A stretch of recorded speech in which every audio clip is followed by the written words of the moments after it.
ప్రియమైన దేవుని పిల్లలారా, ప్రభువైన యేసుక్రీస్తు వారి పేరట మీ అందరికీ వందనాలు. ప్రభువు పేరట మీ అందరికీ శుభములు, దీవెనలు కలుగునుగాక. ఈ ఉదయకాలం పరిశుద్ధ గ్రంథము నుండి దేవుని వాక్యాన్ని చదువుకుందాము. సామెతల గ్రంథము 12వ అధ్యాయము 22వ వచనాన్ని చదువుకుందాం.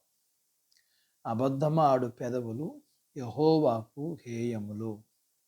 ప్రియమైన దేవుని పిల్లలారా, కొంతమంది నోరు తెరిస్తే అబద్ధం చెప్తారు.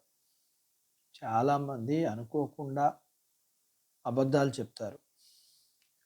దొంగతనం చేయని వారు, వ్యభిచారం చేయని వారు, మోసాలు చేయని వారు ఉంటారేమో, కానీ అబద్ధం చెప్పని వారు చాలా అరుదుగా ఉంటారు.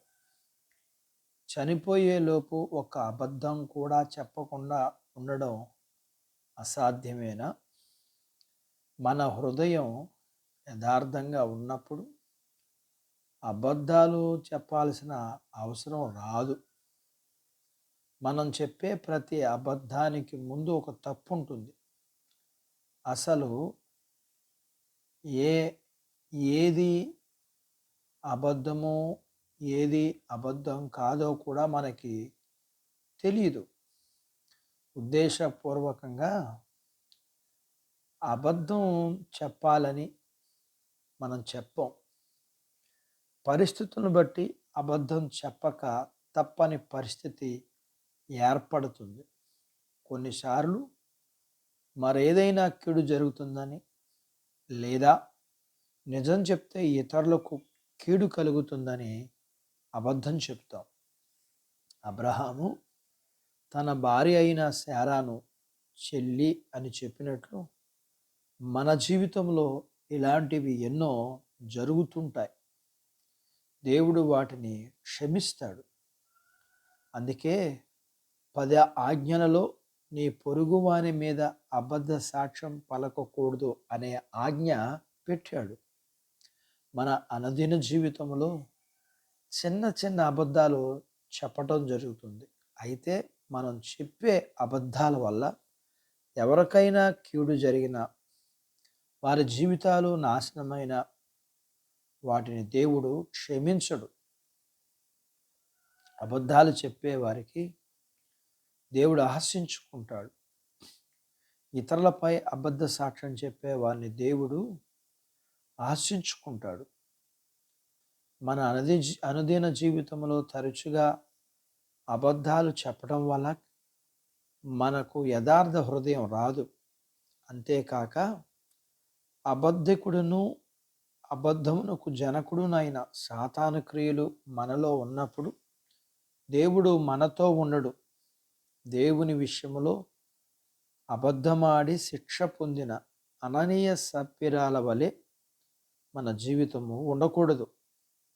మాటకు ముందు అబద్ధం చెప్పేవారు యథార్థంగా జీవించలేరు. కాబట్టి అబద్ధములాడకుండా మన పెదవులను నియంత్రించుకుందాం. సాధ్యమైనంత వరకు అబద్ధం చెప్పకుండా ఉండడానికే ఖచ్చితంగా ప్రయత్నించాలి. అంతేకాదు, ఇలా జీవించటానికి దేవుడి సహాయం కోరుకోవాలి. అది దేవుడికి ఇష్టమని కూడా మనం గమనించాలి. దేవుడు మన అందరికీ సహాయం చేయునుగాక. ఆమేన్.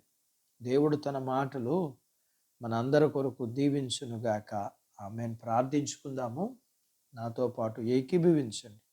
మమ్ములను మిక్కిలిగా ప్రేమించిన మా ప్రియ పరలోకపు తండ్రి, మీ పరిశుద్ధ నామమును బట్టి మీకు వందనాలు. ఉదయకాలం మీ పాదాల దగ్గర మీ లేఖనాన్ని మేము నేర్చుకోవడానికి మీరు మాకు సహాయం చేశారు. మేము నేర్చుకున్న లేఖనపు సత్యము మేము అబద్ధం ఆడకూడదని మీరు ఆజ్ఞాపించారు. మేము సత్యవంతులుగా ఉండడం మీకు ఇష్టమని మీ లేఖనం చెప్తుండగా, మేము అబద్ధములు ఆడకుండా మా జీవితాన్ని మేము జాగ్రత్త చేసుకుని, అబద్ధముల ద్వారా మేము అపవిత్రులు అవ్వకుండానట్లుగా, మీ శిక్ష పొందకుండానట్లుగా జాగ్రత్త పడటకు కావలసినంత కృపను మీరు మాకు ఇవ్వండి. అయ్యా, మీకు వందనాలు చెల్లిస్తూ వాక్యం విన్న మీ పిల్లలను దీవించండి. వాక్యానుసారంగా జీవించడానికి కావలసినంత కృపను మీరు ఇవ్వండి. మీ పిల్లల్ని దీవించండి. చిన్న బిడ్డలను, యవనస్తులను, వృద్ధులను, స్త్రీలను, పురుషులను దీవించండి. వారి చదువులు, ఆరోగ్యాలు, ఉద్యోగాలు,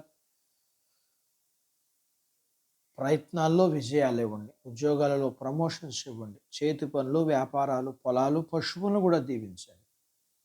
వివాహాలు కాని వారికి అవటానికి, గర్భము లేని వారికి గర్భఫలమునిమ్మని, గర్భం కలిగిన వారికి సుఖమైన ప్రసూతి ఇమ్మని, ప్రసూతి అయిన తల్లి పిల్లలకు ఆరోగ్యాలు ఇమ్మని, మీ పిల్లల అవసరాలు, సమస్యలు, బలహీనతలు, రుణాలు తీర్చి మీ పిల్లల యొక్క అవసరతలన్నిటిలో మీరు సహాయం చేయమని యేసు ప్రభు వారి పేరట స్తుతించి ప్రార్థించి అడిగినవన్నీ పొందుకుని ఉన్నాము తండ్రి. ఆమెన్. దేవుడు మిమ్మల్ని దీవించునుగాక. ఆమెన్.